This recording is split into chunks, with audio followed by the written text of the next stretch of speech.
बलरामपुर में एक बड़ी कार्रवाई को हम लोगों ने आगे बढ़ाया है। आपने देखा होगा, उसने रेट तय किए थे,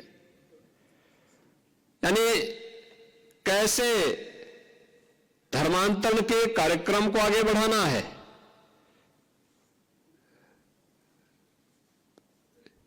हिंदुओं में, ब्राह्मण में, क्षत्रिय में, सिखों में,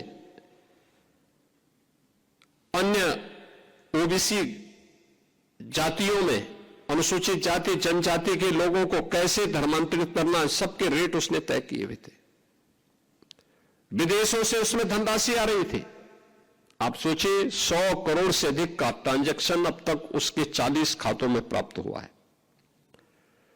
और लगातार उस अभियान को आगे बढ़ाने का कार्य कर रहा था। एक लोग किस रूप में देश का स्वरूप बिगाड़ने का काम कर रहे हैं। परिस्थितियां बदली हैं, उद्देश्य उनका वही है जो उस समय था। हां, काम का तरीका उन्होंने बदला है। और यह आयोजन हम सबको इस बात के लिए प्रेरणा दे रहा है कि जिस उद्देश्य से सिख गुरुओं ने अपना त्याग और बलिदान दिया था, सिख वीरों ने अपना बलिदान दिया था, अपनी शहादत दी थी,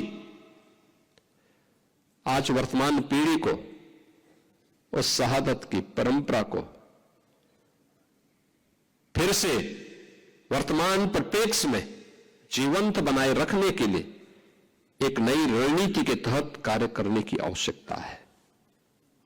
याद करना, हिंदू और सिखों के बीच में फूट डालने के प्रयास तो तमाम लोग करेंगे, लेकिन जो हमारे स्वयं के बीच में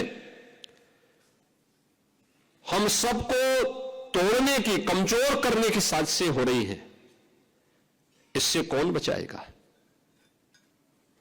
और हमें इसके प्रति सतर्क होना पड़ेगा। हम सब आभारी हैं उत्तर प्रदेश के अपने सभी सिख नेतृत्व का, और मैं तो धन्यवाद दूंगा दिल्ली गुरुद्वारा प्रबंध कमेटी के अपने सभी पदाधिकारियों का भी। उत्तर प्रदेश के हर कार्यक्रम में उनका बहुत सकारात्मक योगदान प्राप्त होता है और उत्तर प्रदेश के हमारे ये पूरी टीम एक भाव के साथ मिलकर के कार्य करती है।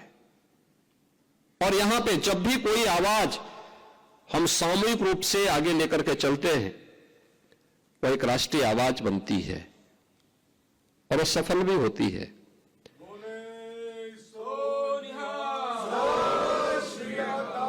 मुझे याद है गुरु नानक देव जी महाराज की 550वें प्रकाश पर्व के अवसर पर यहां पर कीर्तन का कार्यक्रम आगे बढ़ा। इसके उपरांत तो अनेक ऐसे कार्यक्रम हुए। बाल दिवस का कार्यक्रम हम लोगों ने जब कोविड कालखंड में प्रारंभ किया तो वीर बाल दिवस का आयोजन 26-27 दिसंबर के अवसर पर करते हुए यहां पर आवाज उठी थी कि राष्ट्रीय स्तर पर हो। और हम आभारी हैं प्रधानमंत्री मोदी जी के, उन्होंने 26 दिसंबर की तिथि को वीर बाल दिवस के रूप में अखिल भारतीय स्तर पर इस आयोजन को आयोजित करने का निर्णय लिया। और अब यह एक अपने आप में राष्ट्रीय आयोजन बन गया है।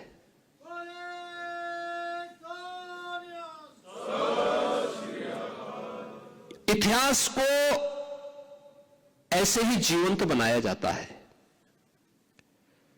उस सत्य को आने वाली वर्तमान पीढ़ी के सामने और आने वाली पीढ़ी के सामने इसी प्रकार के आयोजन के माध्यम से रखा जाता है और ये उसी परंपरा का हिस्सा है।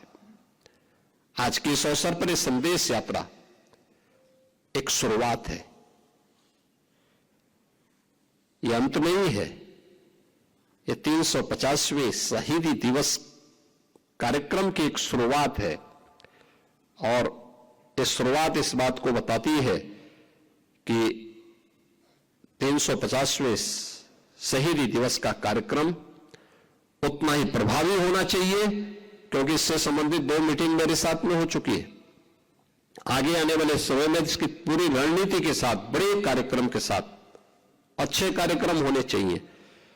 गुरु तेग बहादुर जी महाराज से जुड़े हुए जो भी स्थल उत्तर प्रदेश में, वहां पर कैसे कैसे कार्यक्रम होने हैं, इसकी पूरी रणनीति अभी से तैयार होकर के अगर हम आगे कार्य करेंगे तो यह कोटि कोटि नागरिकों के लिए, भारतीयों के लिए एक नई प्रेरणा का केंद्र होगा। मैं इस शहरी संदेश यात्रा को आज शुभारंभ करते हुए मुझे अत्यंत प्रसन्नता की अनुभूति हो रही है।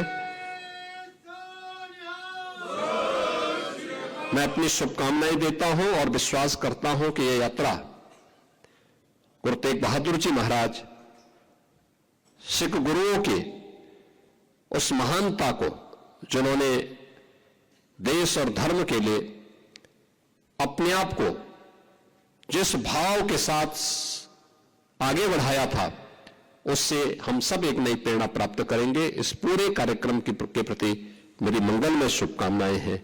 बोले सो निहाल, बोले सो निहाल, सत श्री अकाल।